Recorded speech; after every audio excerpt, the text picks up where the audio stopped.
byebine bivudde mu rizaati ze bwe ntunuulira siraba kwenkana. Agakuta kati olwaleero oyo gw'olabako ye Mukabya Junior ate nga ono ye mutabani wa Mukabya omuyimbi omukulu. Mukabya Junior avuddeyo n'ayimba kayimba ate nga akakayimba ke k'owulira ke bayita nze akufa.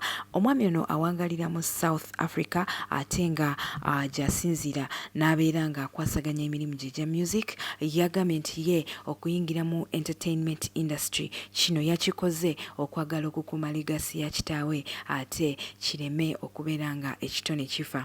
Kino kye bayita okufa kwe kuzukira oba kye bayita okubeera nti no azadde talierabirwa oba azadde alijjukirwa oba alizikirwa oba alizukira.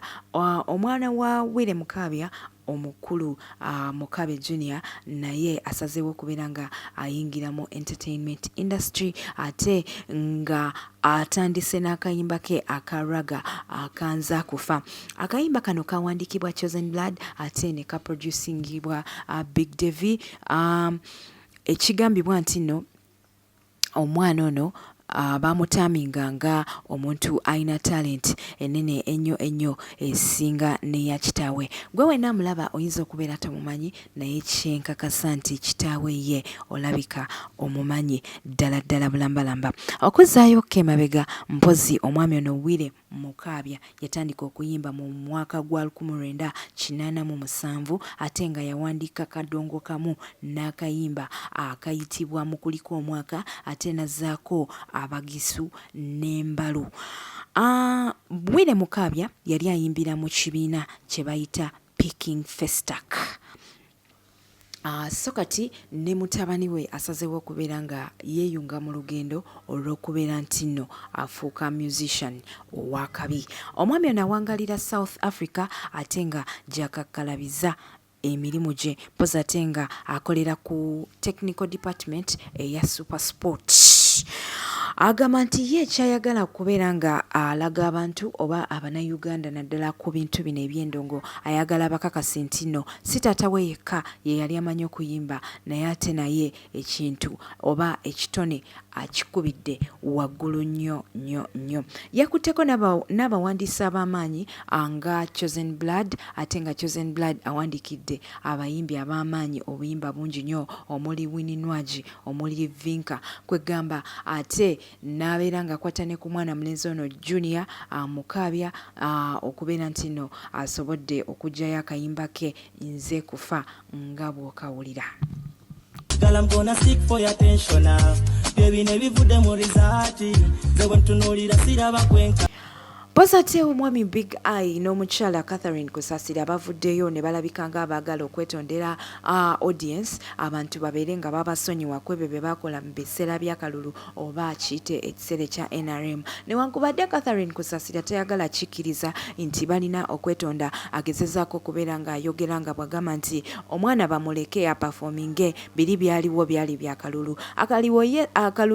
Akalulu yes kaaliwo mu ekyo ekiseera. Abitex agamba nti mwayitirira nnyo okuvoola abantu n'okubeera nga mubakuba nga muyita mu bigambo by'okubeera nti no muyiye ennyimba ezibavuma ate kati essaawa eno abantu mubeetaaga mubeere nga mubayimbira. Newankubadde maama Catherine Kusasira abisambaze era n'agamba nti ye ekiseera kyali kyakulonda just bwali bululu era nga alabisenga asaba audience oba asaba abantu Big Eye abeere nga ddamu abayimbira mpoza ate naye mwennyini. Abetex avuddeyo n'abeera nga ayongera okufumiitiriza ku nsonga ya maama Catherine Kusasira era nga Abetex agambye nti mwayitiriza nnyo mu kiseera ky'okulonda okubeera nti no muvoola abantu mubayisaamu amaaso olw'okuba nti no muli mu kalulu ne mwerabira nti no ekiseera ekyo kijja kutuuka kiggwe n'ebivvulu biggule ate mwagale okubeera nti no muyimbira abantu baneeno.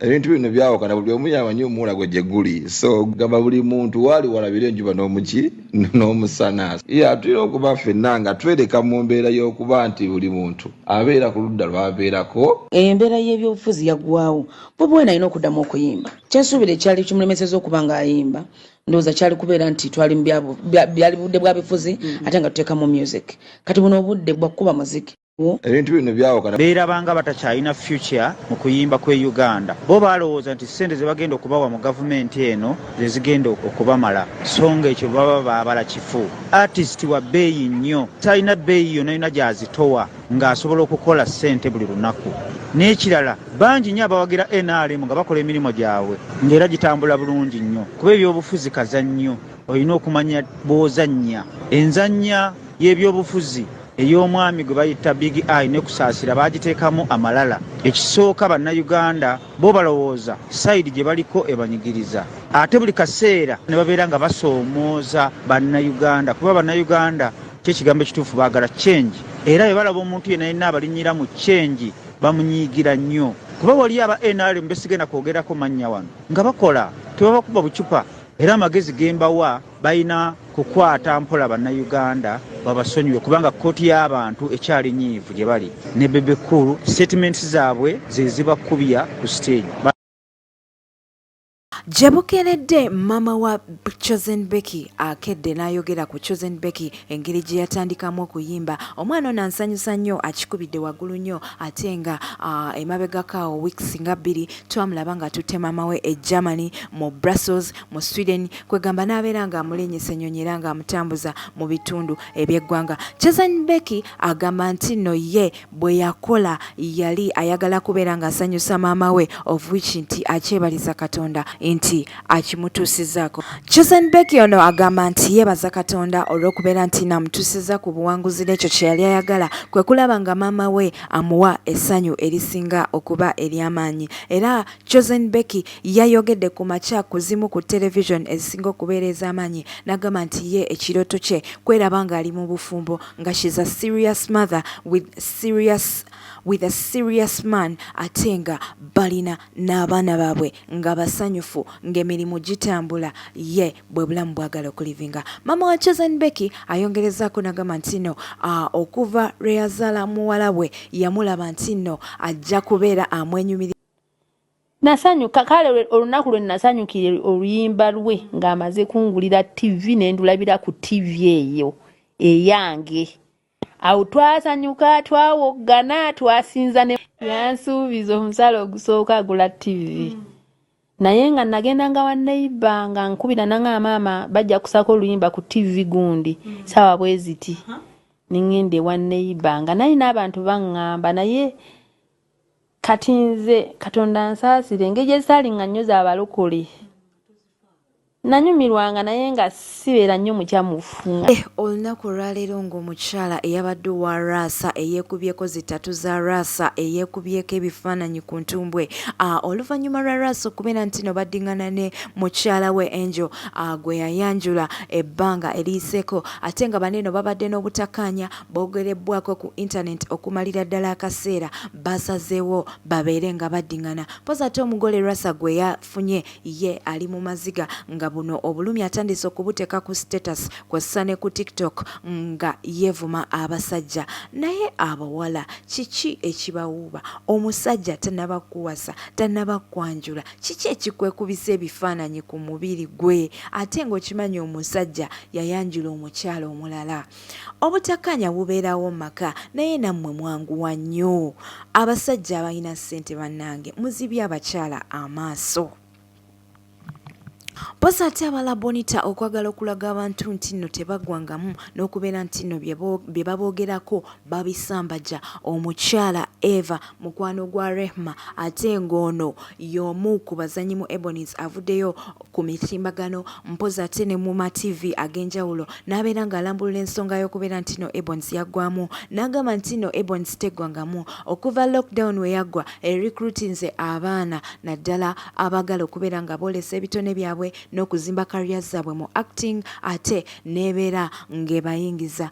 Mu byonna byayogedde ayongedde n'awaana boss we oba mukama we muyite bossa oba Dr. Bossa n'amusembeza ku mwanjo n'agamba nti ye talabanga ku bossi mulungi nga musajja oli. Mpoza ate ayongedde n'agamba bannamawulire kw'ossa TV stations nti ebintu bineno nga temunnaba kubyogera musooka ate mubeere nga mubyefumintiriza. Mukwano fete kitusalangako singa kyatusala singa oyagala obeere ng'ojja obeera onkubira essimu nti banejja kujja mu show zammwe zikavaring osobola okujja mu show nga zaasala babeeramu ayo gwoboze naye akulimba oba gwokubira okima mu theatre akusanga aba akulimba nti tebuli bantu mukwano babeeramu ffe ebons ebbanga lyetukoze ze sikirotanga nako sikiwulyanko katube nga tetuli wano katube nga tuli bweru katube nga tuliwa fe abantu babaawo ebons as we ebons tulina Saagala kubeera nga ndwawo nnyo eno show ekutuusibwako aba Speed Express Tours and Travels Company yokka eyakakasibwa okubeera ng'esaabaza abantu okuva mu buli kitundu ky'eggwanga poza ate nga ne baganda baffe aba Roast Coffee Academy nga bano be bakafulu mu kutendeka abaana ba baristas abagenda e Dubai ate ne babeera nga bafuna emirimu egy'ebbeeyi poza ate muganda wange Maggie Beauty akugamba nti ye alina pieces ez'enjawulo ate nga zino za human pure genda obeere nga ozeyambisa obeere nga ozikozesa ng'ozigula ate obeere nga olabika bulungi nnyo gwe wena ayagala okusuubula akusuubuza gwe wena ayagala delivery akudelivaringira ayina clip-ons ayina hair accessories ayina buli kimu kyonna ekikwatagana ku nviiri tusinkane same time next week on a Saturday.